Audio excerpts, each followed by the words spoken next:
Namaste, loves, and welcome back to our Thursday Q&A show. I'm excited to talk today about relationships, which is such a huge part of our well-being. It's such a huge part of our energy. It's such a huge part of our day-to-day experience. And today we're going to be talking about 6 tangible ways to create more fulfilling relationships in your life.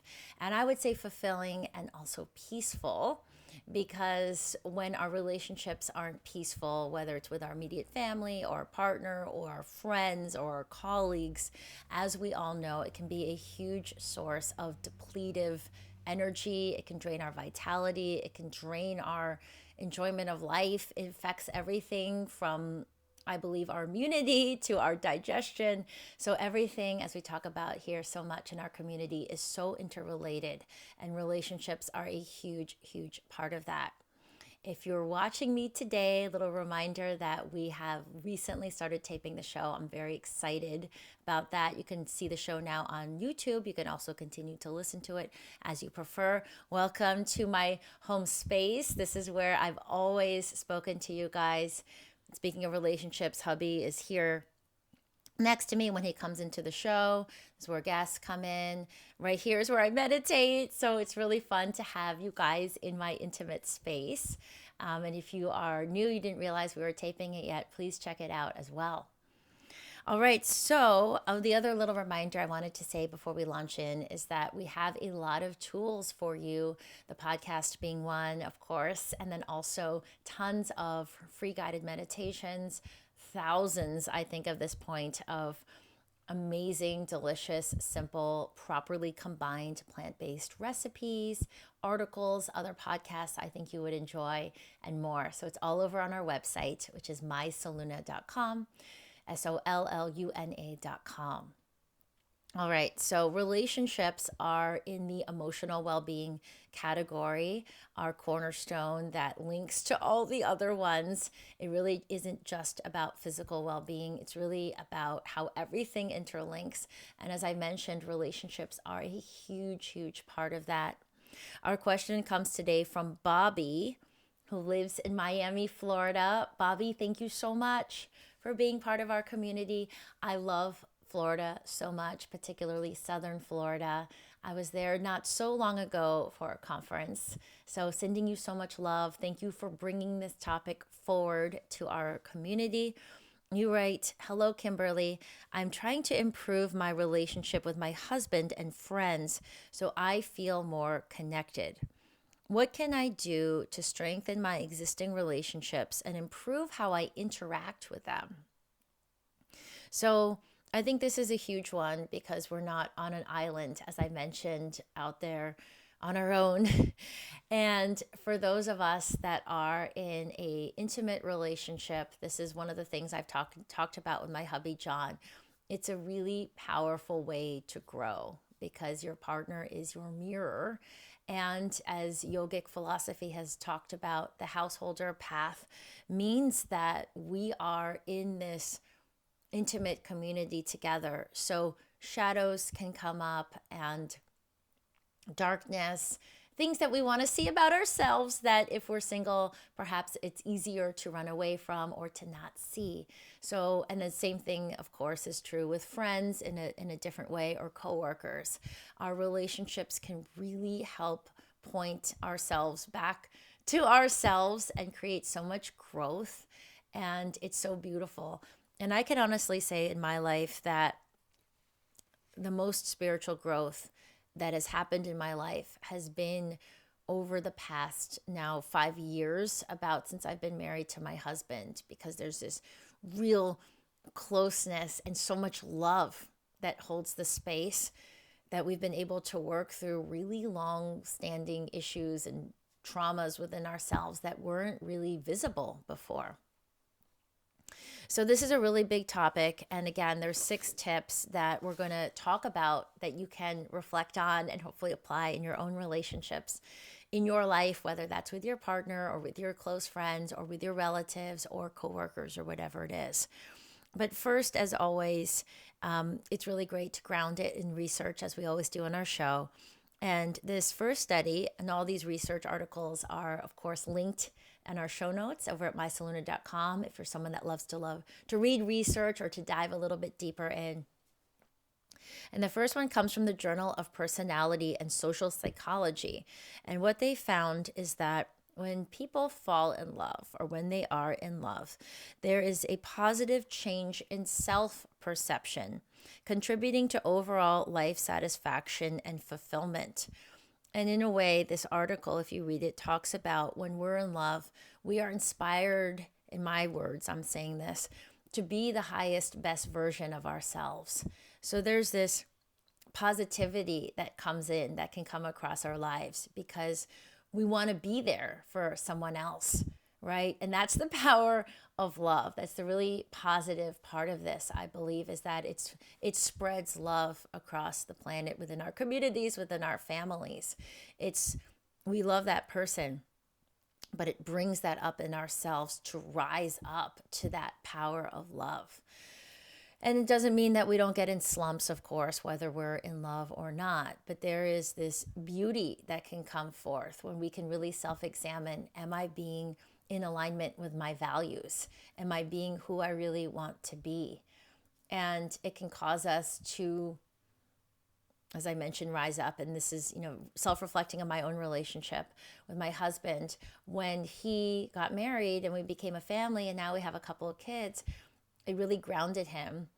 And he always had his own business. But since then, his business has grown from 4 people to over 50 people because he had that focus, and it created this whole life sort of integration, right, with that relationship, holding that space. So there's a lot of beauty that comes from it. There's a lot of practical benefits that can come from it. A study in the Psychological Bulletin showed that supportive relationships help us to mitigate the impact of stress. And we know this from the recent COVID epidemic that we all went through, and how impactful that was in terms of isolation and stress. And we could see that. And hopefully that highlighted how we never want to take for granted the ones that we want to walk through life with, our chosen family, I would say, our friends, those that we share life with, our partner. It's a really important way to walk through, to not feel that sense of isolation, to move through these life stages, to age together, to go through the happy times together and the challenging times together, and sometimes to get that sense of that stepping outside of ourselves, places where we may struggle to see ourselves, or places where we may block ourselves. A study in the American Psychological Association Journal found that there was a social support and specific stressors. This highlights this as well. It contributed to the quality of our life went up based on the quality of our relationships. Now, again, this is where everything's so interrelated. Stress is not the actual occurrences. It's not the traffic. It's not necessarily the death of relatives, but our response to that. And when we have a strong system around us, when we have our relationships, we're able to just feel more resilient in life if we have those deeply fulfilling relationships. So there's less wear and tear on our organs. There's less of that hormonal fluctuation, which can really disable and break down our immunity, our endocrine system. It makes us more resilient beings when we really have healthy relationships. And on the other hand, we can infer and say we do have love. Maybe you felt this in your own life. You do have love. You do, love your friends or your partner, but there's really lacking, shall we say, communication skills, or there's just so much drama. It can really imbalance your body and break your body down. So a podcast we had with Dr. Roland McCready on here he's the director of research at the Heart Math Institute. He's the one who we ran our research, our study on for our heart aligned meditation. Came on this podcast and said that 2 minutes of feeling irritation starts to put in motion 1,400 biochemical processes in the body that ultimately drain energy. So imagine if we're in friction, if we're not really hearing each other, and we're just feeling this, batting of heads. That's a lot more than 2 minutes of frustration or irritation, right? He also showed in his research that 5 minutes of anger imbalanced your hormones for at least 6 hours. So that means the lowering of DHEA, which is a really helpful hormone that can help us with vitality, and the increase of cortisol, which leads to everything from the breakdown of our skin to belly fat to imbalance in our nervous system. So I bring this up again to just show that in everyday relationships, 2 minutes, 5 minutes can really have a huge impact on your body, right? Feels good when we're in harmony. It also feels good in your body. Your body will function better. Have you ever noticed married couples who seem to get along really well and there's this deeper sense of harmony? Not always, but a lot of times there's a higher state of vitality, well being, right? We just start to feel more of a synergy. We can help to build each other up. And of course, this is also true for roommates, people that we're in close contact with, close friends.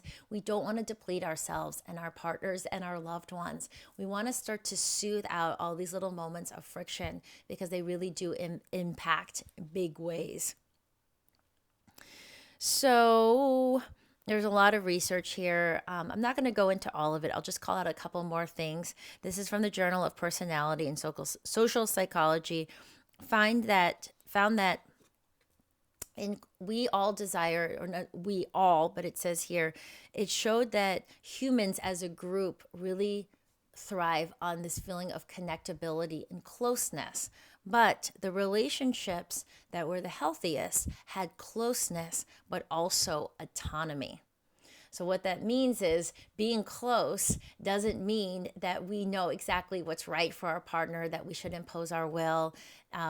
It's sort of that man woman dilemma that's really funny, but true. Sometimes we hear about where a woman just wants to share about her day or her issues, and the man might be really solution oriented and sort of feel like he's telling her what to do, or vice versa. We want to feel that closeness, that intimacy where we can share and be heard, but at the same time, we want to feel free. So, true love, when we love, it's freeing and we can be free in the relationship. If there's this sense of being, told what to do all the time, or being kind of just this compression, this sense of like I can't really be myself, that starts to leak into attachment. What the yogis say is, being overly attached really is the root of suffering. It means now we have expectations. We have expectations for how that person should be. That person feels like they have to be a certain way, and we lose this beautiful, true self freedom of expression.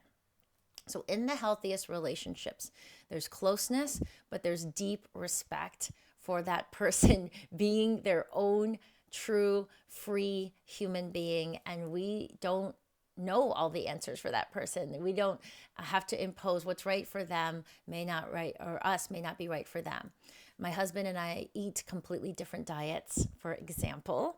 We have respect for each other. I eat a plant-based diet. He eats a largely carnivore-based diet. And people say, oh my gosh, I can't believe you guys coexist, because there's that mutual respect, right? There's that real saying, I'm not going to say what's right for me is right for everyone. And that's such a huge part of getting closer in a relationship, is feeling that we can be free and expressing that if you don't feel free in some of your own relationships. So that's really something to reflect on. And it was actually studied in this study. So another one I'll call out from the same journal, the Journal of Personality and Social Psychology, and it found that sharing positive experiences contributed to relationship well-being, and celebrating successes together fostered a sense of connection and fulfillment. So this is where, if we can be in relationships, whether that's family members, friends, our chosen family members, our loved ones, where we can build each other up and celebrate not just the huge wins, but the little wins, right? Oh, I did so great at this project at work, or, I really feel good about what I wrote today, my little writing deadlines I love to share with my husband. And then it just is this added sense of, even though we could say, sure, we validate ourselves, but when we get to share life together, it really does have so many positive mental health benefits instead of, just seeing things or share, experiencing things on our own. And I think that's why, as humans, we love to share that beautiful picture of a sunset that we got in our Facebook community or whatever, because we're here to share life. We're here, we're tribal people, and we're here to support each other and to help each other grow. And so, again, this study showed that there was very positive personal benefits, interpersonal benefits as a group, as a community, on a personal level when we're able to share those successes.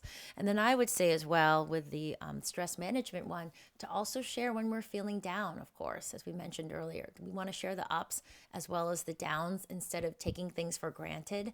I also think this helps to build that really heart-based emotion, which has been shown, this is the emotion that we actually used and studied in our study, appreciation. When we share some of these things with people or our loved ones, it can help us to appreciate more of our lives. We can share these moments. We can feel happy for each other. It expands this energy of expansion for ourselves and each other. Okay, so how do we live this? We want to have really, really healthy relationships, and it doesn't happen overnight. Some relationships may be more challenging than others, especially depending on living circumstances, how close we are with one another. We all come from different backgrounds. We've all had different childhoods. Bessel van der Kolk, who wrote the book Your Body Keeps a Score, estimates that 75% of Americans have some form of trauma, which means it impacts the past coming into the present moment, how we see things, micro ways, neglect, from the past, trying to search for love. I bring this up because it means that relationships can be a bit more complicated than it seems. So we want to make sure that we're working consistently on ways to better our relationships. And so the first point that we want to keep in mind is don't try to be right. Don't try to be right. Right? Right? It means that what is right for us may not be right for someone else. And if we come into a discussion, we'll say an argument or just a neutral discussion, instead of trying to be right, it's about trying to find solutions. How do we move forward? How do we bridge this?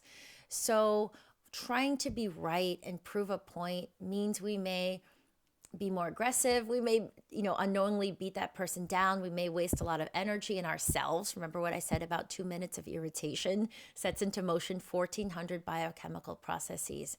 Being right at the end of the day is not as important as your vitality and your levels of peace. We want to maintain inner peace. It doesn't mean that we're a doormat and we're to be walked all over, but it means that instead of trying to be right, we can self-validate. We can say, well, this is what feels right inside of myself. We can not ignore ourselves, but at the same time, when we come into our discussion with that person who we're in relationship with, we can try to keep in mind, how do we find a solution? How do we move forward versus trying to prove this other person is wrong? I remember in a related way, I would get to these discussions sometimes with friends or people in my friend groups or friends of friends around things even like diet. And I could go toe to toe with any of these people about all the research and all the studies and, why having all this dairy wasn't the greatest thing for a digestive tract. And then they would battle back and trying to prove my view is right. And at the end of that discussion, and at the end of the day, it's exhausting, right? And we start to notice, and again, this is where intuition comes in, where our energy levels are. What do we really want to put our time and energy into? What is worthy of our time and energy? And this becomes a really important part. If our highest goal is really beautiful, harmonious relationships, and that harmony goes across our life, being right isn't the most important thing to focus on. It's solutions. So I could say to my husband, well, you leave all your clothes around and I'm right, you're wrong, you should be picking up. It makes him feel bad. It makes me feel like I'm a nag versus going into it where it's more like the solution. Hey, I noticed that this is happening, and I acknowledge sometimes I do this, like blah blah blah blah blah. Can we try to, when we take clothes off, just maybe put it right into the basket? You start to establish that habit or whatever it is, right? Just like easy little simple things along the way. Or, okay, it's really hard for you to do that, but then maybe you can do this as well. Then I'd feel good because I'm doing this part, but then you do this home task more solutions so that it's a win win in bridging that gap. It's been really huge in my personal relationship, I could say. The second one is really listen. I had a client Zoom the other day, and I was speaking to her, and she was talking about things with her family. Something was going on with one of her younger children. There was something going on with her husband that was a huge stressor. And I was able to take that information and see how we could support her in her practical lifestyle. And what she said to me, she wrote to me afterwards, and she said, you weren't just hearing me, you really, really listened. And it made such an impact. And that's something I've had to work on because I work with clients, and that's really helped me in my relationships. And also because I talk a lot as well in my work and writing a lot. But when we can really listen to each other deeply, it's amazing how much self-growth comes. What's been a huge part in my relationships is listening with openness and asking for feedback about myself, which is hard to take sometimes, but wow, the growth, because we don't realize sometimes how we can go down these patterns and how we can come across a way that we don't necessarily want to, or people may be scared to even tell us things because, they love us and they're worried about how it might be received. But if we can really listen, we can hear someone else's needs, and then we can grow so much in ourselves. And I'm really grateful for the close friends and my husband for telling me certain things and tendencies. What it's done particularly is highlight a childhood trauma of mine, of really wanting to be heard, understanding why it's bothered me so much if people misunderstand me or they interrupt me, because that seenness was just a really important way from my childhood that I felt that I could receive love. So listening is going to better our relationships because it will also better help us to understand ourselves as well as our partner. Oops. Now, the third one, which we highlighted a little bit in correlation with that study, is that it's really important to be independent and free and to let others do the same. So what we don't want to create is codependence. And this can really easily happen, especially when you're living with someone, is you just start to do everything together and it starts to meld together. And I think there's a real beauty in sharing life together. But at the same time, we're all on this personal journey of growth. And we all have this true self, this unique energy inside of ourselves. So in my life, that's meant, and my older son's in school now, but when they were little and still with my younger one, we're together almost all the time.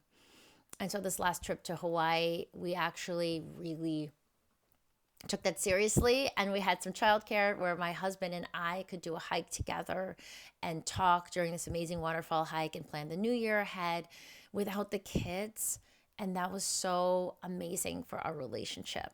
And then separate to that, I need my time in the morning and, in the evening after I put the kids in bed before I'm with husband, where I'm by myself and I need time to be alone. And I do my walks by myself alone for an hour in nature. I just think we need time to be independent and free and to have that creative thinking come forth and to hear our intuition and to hear this wisdom.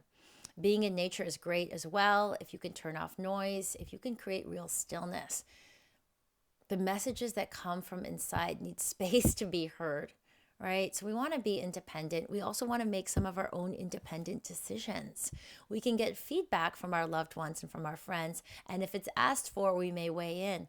But at the end of the day, It really feels good when we make our own decisions based on feeling forced or pressured, or I'm doing this because I feel like my whole family wants me to do this, right? Healthy relationships thrive in freedom and autonomy. So it's really, really important that we create that for ourselves and for our loved ones. Along with that, humility is a really important part of the journey. Humility and leads to non-judgment. This is one of the most yogic of all qualities. One of the Vedic philosophies, the Bhagavad Gita, Paramahansa Yogananda, all talks about how important it is to be humble. When we're in our egos, egoic relationships tend to fight a lot and combat. It's the ego versus the ego. I judge your life path, or how you're eating is wrong, or you should be exercising more. You should be doing this. You should leave that job. You should be with this person, blah, blah, blah, blah, blah. When we're humble, we come from the heart and we don't judge another's journey. We can listen really well. This is where we can all interconnect, and we can offer our own opinion from our standpoint, but we never want to judge. When we judge in our relationships, the other person pulls away and it starts to disintegrate closeness and intimacy because we don't feel like we can really be ourselves. So we really want to step into that place of humility. And I do this, I try to be really conscious of this with my children, especially my young one, my 3-year-old, where I'll really get down to his level. I'll sit on the ground and see the world from his eyes instead of, trying to impose as the adult, and really listen to how he's feeling and really listen to how he's seeing things, because I want him to feel and to know that he is respected as a human. And of course, there's things that he needs to be taught. He's only 3, but to feel that that closeness, because I really can see things from his standpoint. And my husband's highlighted this to me as well, as always. He's an amazing mirror, saying that he's seen judgment in my eyes if I'll look at what he orders at the restaurant or whatever. And I really work to cleanse that from myself, because it doesn't make him change the way he's eating. It actually makes him want to dig in more to how he's eating. It creates that pulling back. And again, all the research shows like the closeness that is that we can benefit from relationships means that we need to feel really free. And we feel really free when we let down that judginess of the ego and we let the humble heart come forward. We want to avoid, the next one is to avoid over-familiarity, which is a term that Yogananda says, and to maintain respect. And what this means is, sometimes we hear this, right? I wouldn't, I speak to the people closest to me in a way I would never speak to publicly, or people that I don't know. And why is that? Because we start to become over familiar. So the boundaries start to blend.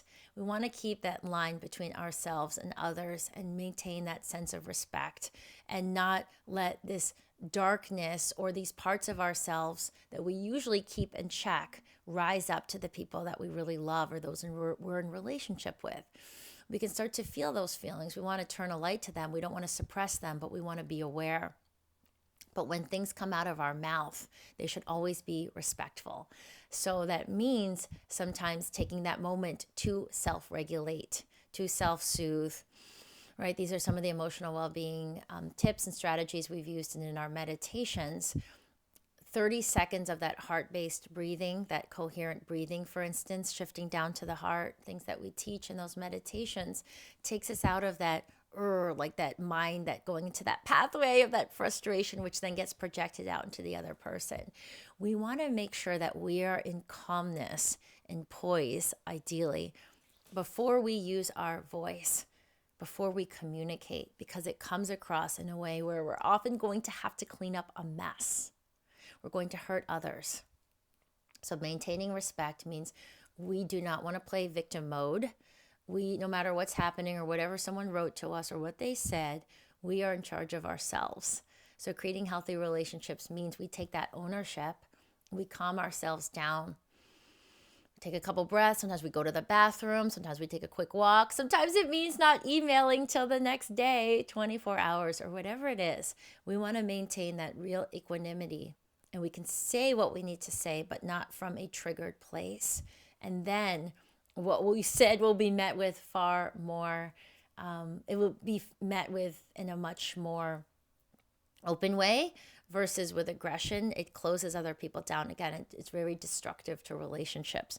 So we want to make sure that we are calming ourselves. The next and last point is to care about others' goals as we do our own. So, depending on how we've been raised, sometimes it's easy to have even little micro narcissistic tendencies. I use this word with love and respect, or just to really get focused on ourselves and our own world.